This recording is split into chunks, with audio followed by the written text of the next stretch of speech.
Minjin, clearly worried, asks Yina if she is okay. In response, she grabs his shirt, pulls him down to sit with her, and hugs him. She rests her head against his chest. While Minjin is too surprised to react, she remains close, her entire body leaning into him, while he hesitates with his hand awkwardly suspended in the air. Concerned for her, he gently asks again if she is all right.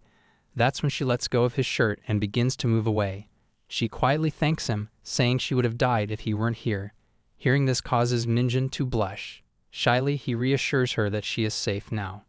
Yina glances to the side and notices the windows covered with boxes, which leads her to ask if he is living alone. Minjin explains that his mother left 3 days ago for work and has not yet returned, though he was able to contact her. She is currently at a military unit and is safe.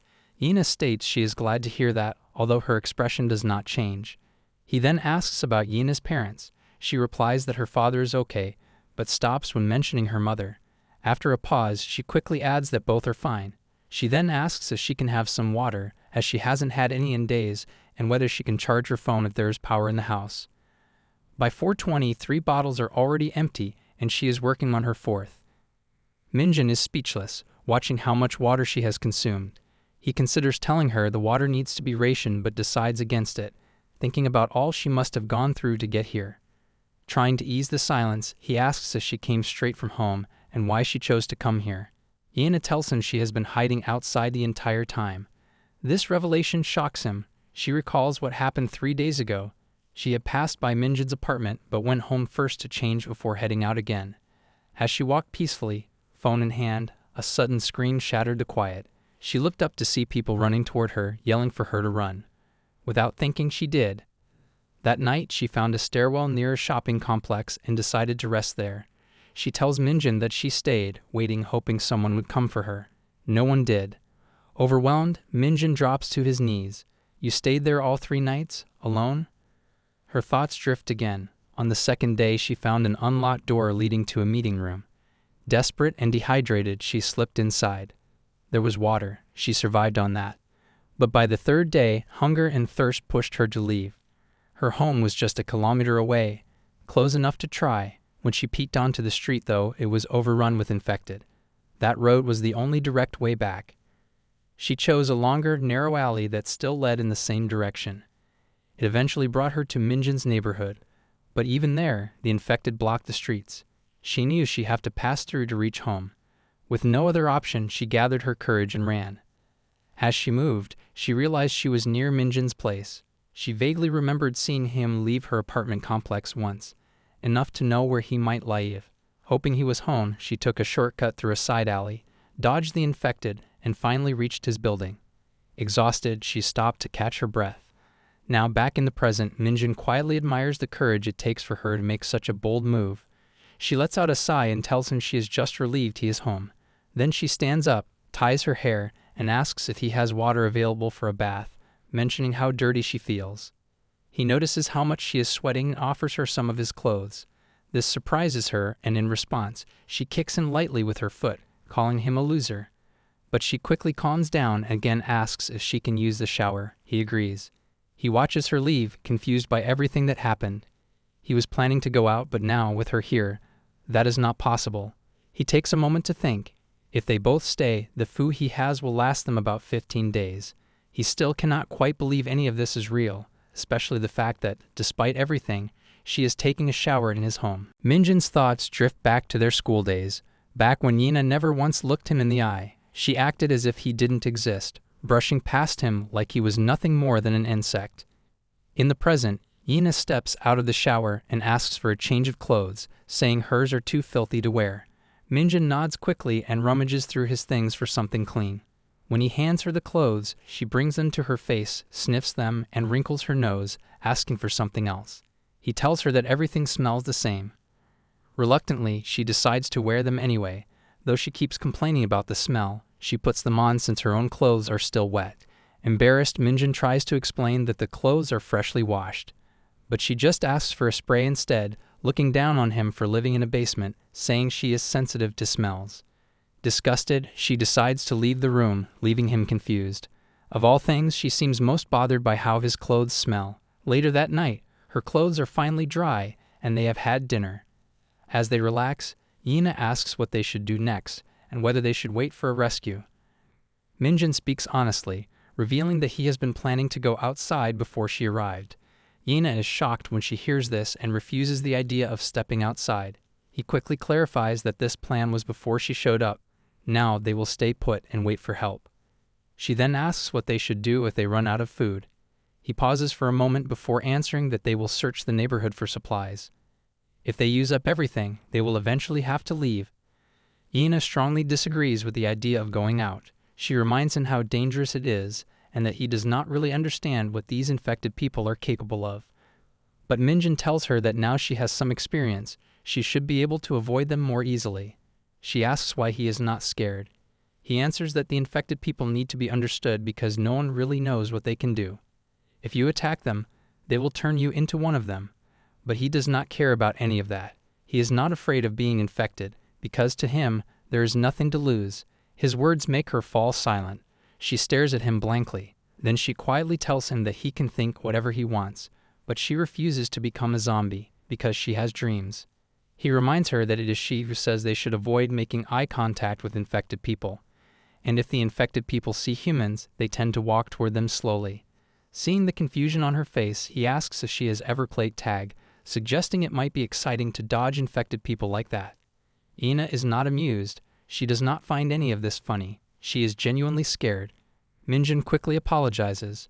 Changing the topic, she asks if there are any blankets because she has not slept properly in days. He responds quickly, pointing toward a ready-made bed with 2 pillows. Ina becomes upset and tells him to sleep in front of the bathroom door instead. He reminds her that this is his house. She does not like hearing that and storms out, deciding to sleep beside the bathroom. Annoyed, she says she does not want to be in his house anymore. Her reaction leaves him confused, but he eventually gives up his spot for her. She insists again that she is just an outsider and he should be comfortable in his own place.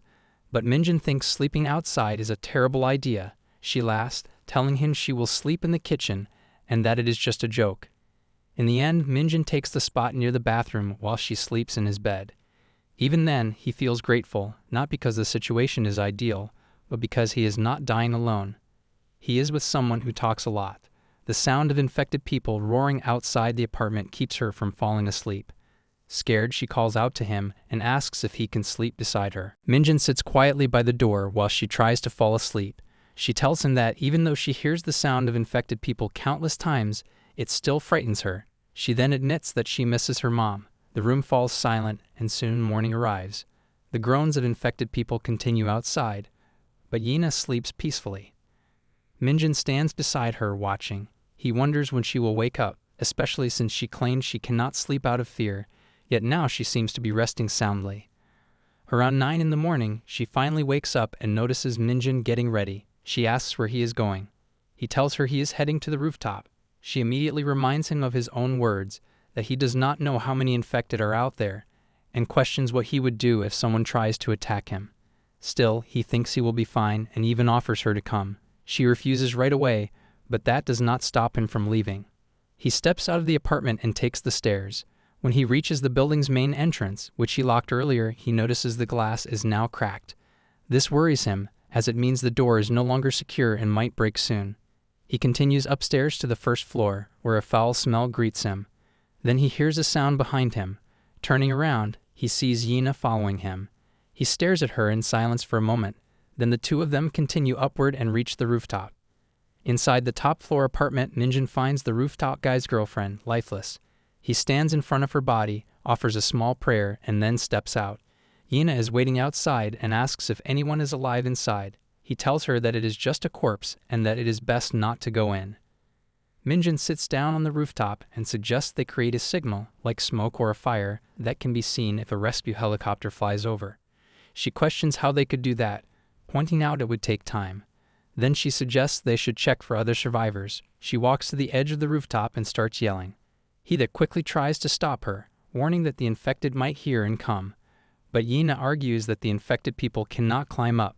He reminds her that she does not know that for sure, and also points out the building's front glass door is cracked and no longer strong. And so, the two of them continue trying to survive on their own. Back in the apartment, Yina brings up the MBTI test, asking about his type. But he has no idea what she is talking about, which surprises her. She uses the MBTI topic as an excuse to tease him and make fun of him. Once she is done, she asks about his interests. He tells her that he enjoys playing games and has recently been into one called Zombies Range Z. She laughs at this, pointing out the irony that the world has already become the zombie-filled place. She jokes that if he ever takes an MBTI test, he will never get an E for extrovert. He will always be an introvert. Then she asks more about his personality, while all he can think about is the fact that they are on the verge of death, and yet she is casually making cute conversation. She asks again if he knows what the MBTI test is, and he makes it clear that he does not. Still, he cannot help but think to himself how strange it is, how she never used to look at him before, and now he is the only one she talks to. Being alone with the girl he once had a crush on feels surreal. Just having a conversation with her used to seem like a big deal. She keeps chatting, and at one point, her foot brushes against his. He starts to think that none of this might matter anymore with the world ending, but she notices him spacing out and hits him lightly, calling him a loser for not paying attention. Around noon, she picks up a magazine to pass the time. A few days pass, and Yina is sitting in his room, asking about the laundry. Minjin, meanwhile, is washing clothes and grows annoyed. She is treating him like her personal servant. Since there is no electricity, he has to wash everything the old-fashioned way. Fortunately, the water is still running, but their food supplies are running low. Once he finishes, he tells her he is going out. She warns him to be back within 30 minutes and not to keep her waiting. He heads out carefully, making sure to lock the building's main door. As it turns out, he is patrolling the neighborhood at least once a day. Over time, he studied the infected and observed that their behavior mirrors that of zombies in games. They only attack the living and ignore the infected or the dead. Their vision is weak, and they cannot detect humans unless they are within 50 to 100 meters. This trait seems to be carried from one infected person to another. However, they are highly sensitive to sound, which means everyone has to stay silent. They also dislike sunlight, preferring shadows, and most do not appear during the day. That is why going out at night is dangerous. He sits quietly near the staircase, watching a group of infected. A thought crosses his mind. Their behavior is eerily similar to the zombies from Zombies Range Z. He hopes this is all just a coincidence, because if it is not, then this is only the beginning, and the world might truly be ending. Later in the afternoon, the sunlight becomes softer.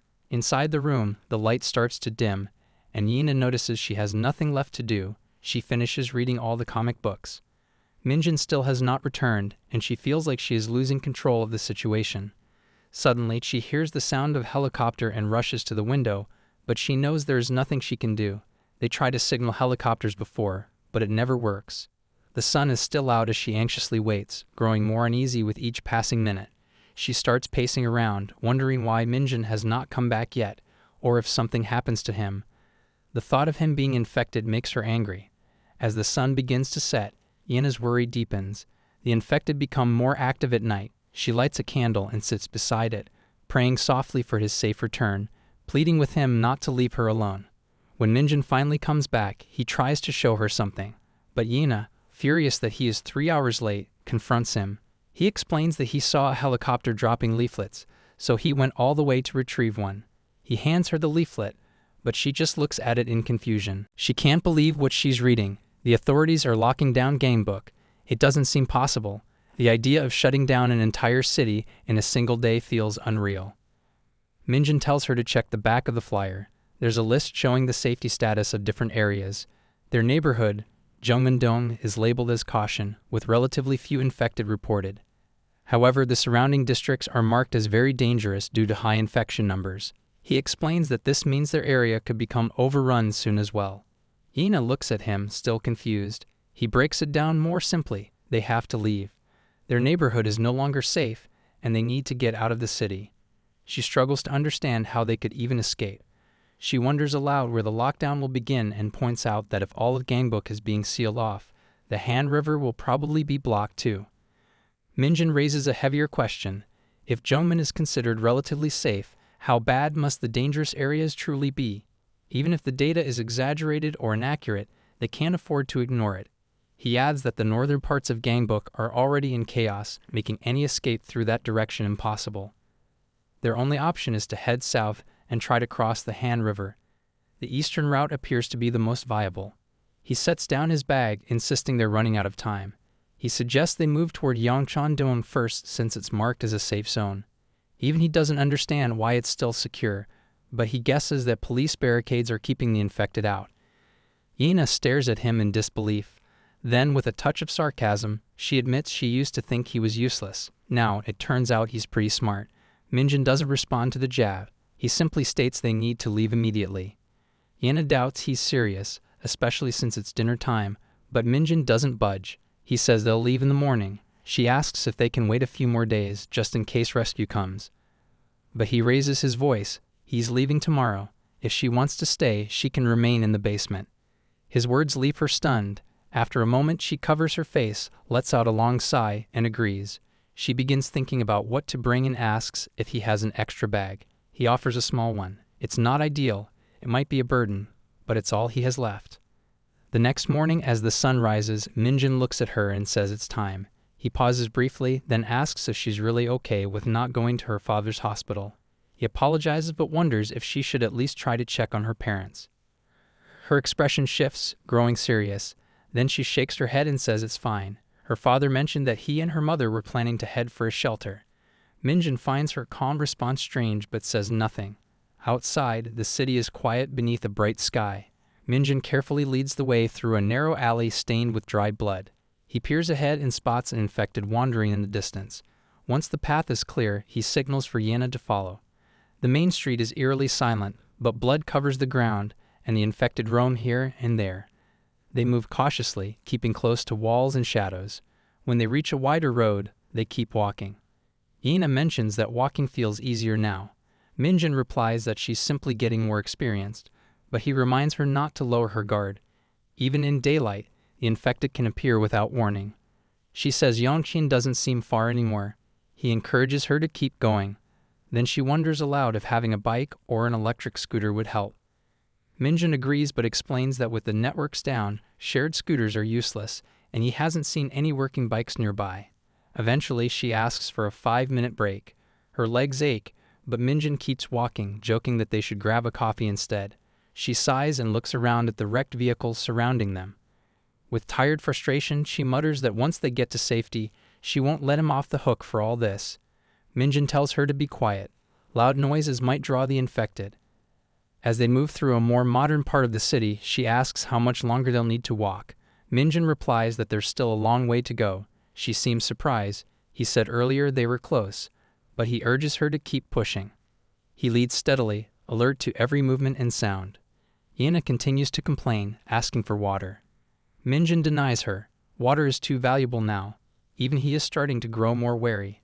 Eventually, they reach a massive barricade of wrecked vehicles piled high. They stop and stare up at it.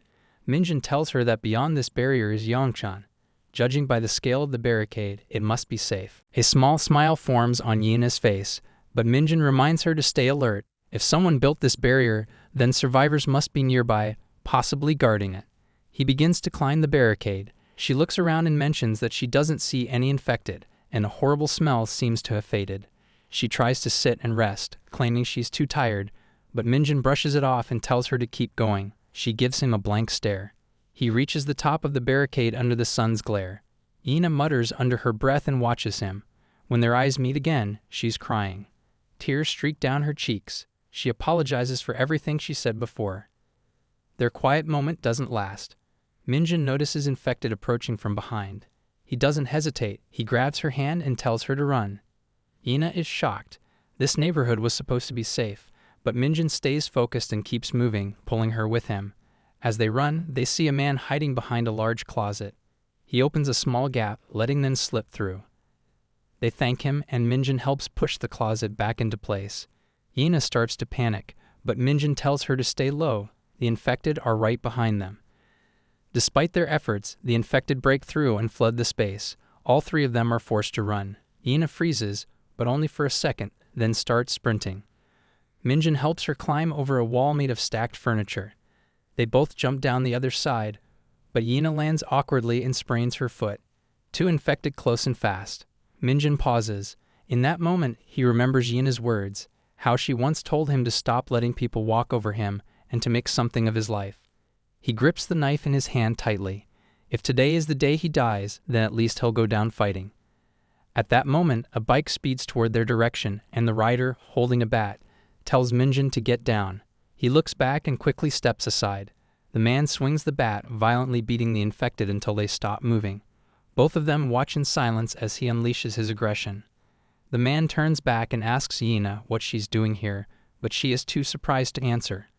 Minjin, meanwhile, thinks to himself that he's in trouble now. The man mocks Minjin for being with Yina. It's none other than Park Songbin. Minjin would rather face the infected than deal with him. Songbin immediately starts mocking him again, making fun of him for fighting infected with just a knife, and sarcastically commenting on how strange it is that they met this way. Yina thanks Songbin for stepping in, which seems to please him. He offers her a ride and invites her to come with him, saying they have a hideout with other survivors in good security. She replies that the city is about to go into lockdown and they should leave, but Songbin dismisses her plan, saying it's a bad idea and that he'll explain everything once they reach the hideout. With that, he gives her a ride, and the group of four begins preparing to leave. One of Songbin's companions questions his decision to bring Yina along, but Songbin reassures him. Yina then asks if the group can take Minjin along. The rider turns to him, but before he can answer, one of his companions voices concern about conserving food and suggests they leave the extra person behind. Surprisingly, the rider shakes his head, disagreeing. To everyone's shock, Minjin declines the offer. He quickly offers a vague excuse about needing to head elsewhere. As he turns to go, Yina calls out, urging him to stop. Annoyance flashes across the rider's face. He feels brushed aside, his presence ignored. Stepping forward, he delivers a chilling warning, reminding Minjin of what could happen if he ever disrespects him like this again. In a world where rules no longer apply, no one would stop him from doing what he did to the infected. He urges Minjin again to join, but Yina interrupts, her tone sharper. Doubt clouds her eyes as she questions his motives. Pieces begin to fall into place. She remembers that he was the one who attacked Minjin in the past. Nothing about him has changed. A memory surfaces. She recalls when he once invited her to Minjin's place, only for her to later realize his intentions had been far from innocent. He had planned to take advantage of her as she'd shown up alone. Snapping back to the present, he offers an apology for his past behavior. With clear hesitation, Minjin agrees to go along. Songbin hides his displeasure behind a forced smile, claiming it would be suicide to try leaving the neighborhood alone. With that, the group begins heading toward the hideout. They promise to give the two a ride to their destination the following day. The streets are lined with blood-stained cars. After some time, they arrive at a tunnel blocked with furniture. Songbin comments, reminding Minjin of the place. It leads to the same under-construction building where he was beaten last time. They are allowed entry into the hideout. Minjin quietly tells Yina that they should go their separate ways, but she doesn't understand what he means. He leans in and whispers that something feels off, and he's worried they might try to hurt them. She brushes it off and tells him to relax, saying Songbin has been her little servant since elementary school and that she'll protect him if Songbin tries anything. She also points out that there are adults around. Minjin tells her that while they may be her old school friends, he knows them in a way she doesn't, and just because she grew up around them doesn't mean she truly understands who they are. His words leave her quiet, and for a moment she says nothing. Then she calls out, saying she's decided to go her own way. She explains that she needs to find her parents at the Sopyeong shelter and has to leave immediately. The leader quickly responds, telling her that Sopyeong has already been wiped out. He questions why she's so determined to follow Minjin and suggests she wait until tomorrow and go with their group instead. But she stands firm. Her voice is steady as she insists it can't wait, and turns to leave. Her path is blocked by Songbin's companion, who repeats that she can leave, but only tomorrow, and then asks if she and Minjin are in a relationship. The question angers her. She clenches her fist and firmly tells him she wants to leave. Minjin, having expected something like this, steps in to calm her down and suggests they talk it through since the sun is about to set. Reluctantly, they follow him back inside. Minjin, though uneasy, acknowledges the shelter is well blocked from the infected. He tells Yina to relax while quietly making a promise to himself that he will never leave her side. Her attention is drawn to the infected gathering near the glass wall across the shelter, which makes her question how safe this place really is. Songbin casually advises her to chill, but Minjin warns that the glass could collapse at any time. He points out that this place is surrounded by infected and wonders who in their right mind would build a shelter here. Songbin tells them to use the ladder to reach the second floor. He climbs up first, followed by Minjin, then Yina. At the top, he confidently announces to the man waiting there, his Hyung, that he brought 2 more people.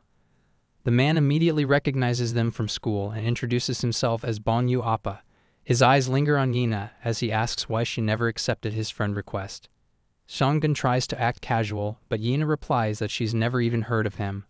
Bonyu shrugs it off and claims the place is secure, adding that with all the roads blocked, they'll be stuck together for a while. Minjin scans the area and feels a wave of disappointment. The place clearly isn't theirs, it's someone else's shelter, crudely patched together with whatever they could scavenge. Bonyu asks if Songbin brought any food, but he admits he didn't. He simply ran into Minjin and Yina. Still, the older man praises him, not for the supplies, but for bringing in a girl. Yina, visibly unsettled, starts to piece things together. Everything Minjin warned her about is proving true. She taps Songbin on the shoulder and asks to speak with him in private. Once they're alone, she tells him she wants to leave. She hates the energy of the place, doesn't trust the people he's aligned with, and doesn't believe the roads are actually blocked. She just wants to move on with her journey. Without waiting for a response, she turns to go. But Songbin grabs her wrist, stopping her. He says she can't just come and go as she pleases. That's when Minjin steps in, voice firm, demanding that he let her go. Songbin looks at him like he's lost his mind.